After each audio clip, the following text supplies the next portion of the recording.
In this episode of AI Video, we're going back to the Age of Revolution and exploring the life of the most successful general of all time. That's right, it's Napoleon Bonaparte. Here are my top 3 facts about him. Let's do it. Fact number 1, Napoleon helped spread democracy around the world. After years of being oppressed by an absolute monarchy, the French people rose up against their king and established a republic. This was obviously very scary for other European leaders who were afraid that their people would also demand representation in government. But Napoleon came along and said, "Wait, I know how we can stop these pesky revolutions once and for all." And then he wrote down some laws. These laws established equality before the law for all citizens, a free market economy and religious tolerance. While Napoleon would go on to become an emperor himself, he understood that writing down laws was the best way to keep the peace and maintain order. And for this reason, he spread his legal reforms wherever he went, helping establish democracies across Europe and Latin America. Fact number 2, Napoleon created a massive empire. As the commander of the French army, Napoleon began taking over the surrounding countries. He won many important battles and appointed family members to rule the territories. Eventually, he even took control of the entire country of France and made himself emperor. At the height of his power, Napoleon controlled most of Western Europe, including France, Belgium, the Netherlands, parts of Germany, Switzerland, and Italy. He also conquered much of northern Africa, and he tried to invade Russia, which, as we all know, didn't really end well. Still, though, that's pretty impressive. Fact number 3, Napoleon was defeated by a rock. In the early 1800s, the nations of Europe banded together to defeat Napoleon. They followed him all the way to his home in France, where he had built up a strong defense. On June 1815, the Allied forces attacked Napoleon's position near the village of Waterloo. For over 10 hours, the two sides fought back and forth, until finally at around 7 p.m., the British and Dutch troops began to push Napoleon's forces back. Seeing that the battle was turning against him, Napoleon ordered his men to charge forward. He led this charge himself, riding his horse straight towards a large group of enemy soldiers. But right at that moment, a British soldier named John Pitch fired his musket. The ball hit Napoleon in the shoulder, knocking him off his horse. As Napoleon stood there dazed, several more soldiers ran up to him and captured him. Soon after, Napoleon surrendered, ending his reign as Emperor of France.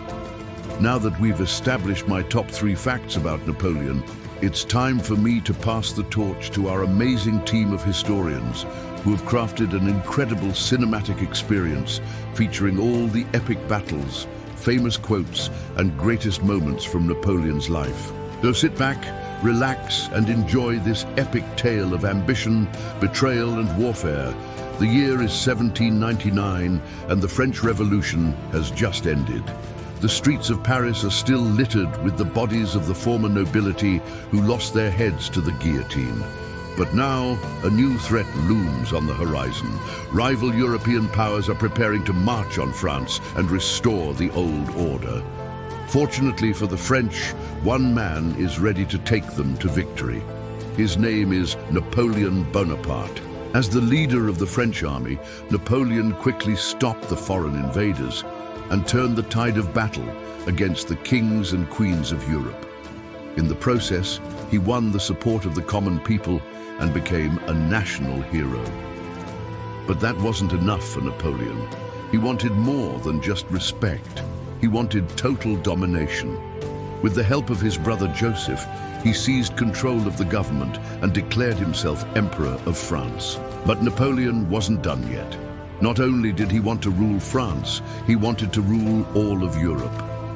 To this end, he began a series of wars that would change the continent forever. In 1803, he fought the Battle of Trafalgar against the British Navy and won. This victory allowed him to build up his own navy and begin conquering the surrounding countries. By 1806, he had taken control of the Low Countries, northern Italy, and parts of Germany. And in 1807, he invaded Russia, Throughout these campaigns, Napoleon demonstrated his military genius. He used spies to gather intelligence on his enemies. He built up large armies of trained soldiers, and he developed new weapons and battle tactics. Most importantly, though, he knew when to be aggressive and when to play defense. Sometimes he led his troops into battle and crushed his enemies. Other times he waited for his opponents to make a mistake and then capitalized on their error. Because of his skill in battle, Napoleon remained undefeated throughout his military career. As Napoleon's power grew, so did his ego. In 1804, he crowned himself emperor in a lavish ceremony at Notre Dame Cathedral. 5 years later, he married Marie-Louise, the daughter of the Holy Roman Emperor Francis II, in order to strengthen his ties to the German states. Throughout his reign, Napoleon appointed family members to key positions in the government and the military. His brother Joseph became the King of Naples. His sister Pauline became the Duchess of Guise, and his son Napoleon II became the Prince Imperial. Family loyalty was extremely important to Napoleon, and he was willing to do whatever it took to protect his loved ones. Unfortunately for Napoleon, his obsession with his family would eventually lead to his downfall. You see, as Napoleon's power grew, so did the opposition against him. The longer his armies stayed on the battlefield, the more likely it was that they would be defeated. And sure enough, in 1812, Napoleon's army invaded Russia. While his troops did manage to capture Moscow, the Russian winter proved to be too strong, and they soon had to retreat. During the long journey home, most of Napoleon's men died of cold exposure or starvation. By the time they got back to France, they were too weak to fight. Although Napoleon's army had been defeated, he refused to give up.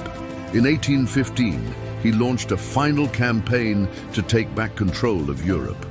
But at the Battle of Waterloo, he was defeated once again. This time, he was captured and exiled to the island of St. Helena in the Atlantic Ocean. There, he spent his final years writing his memoirs and reflecting on his life. On May 5, 1821, Napoleon died of stomach cancer at the age of 51. Despite the fact that Napoleon is no longer with us, his legacy lives on. His military tactics and battle strategies are still studied today, and his reforms to the French legal system are the basis for many of our own laws. But perhaps Napoleon's greatest legacy is the idea of nationalism. Through his conquests, he spread the idea that people who shared a culture and language should also share a government. This idea would go on to inspire many of the nation-states that exist today. Napoleon may have been a ruthless conqueror, but he also helped bring about the modern world. Now check out the playlist with all of our videos about Napoleon, or click this other video instead. None of those are good options. Click subscribe instead.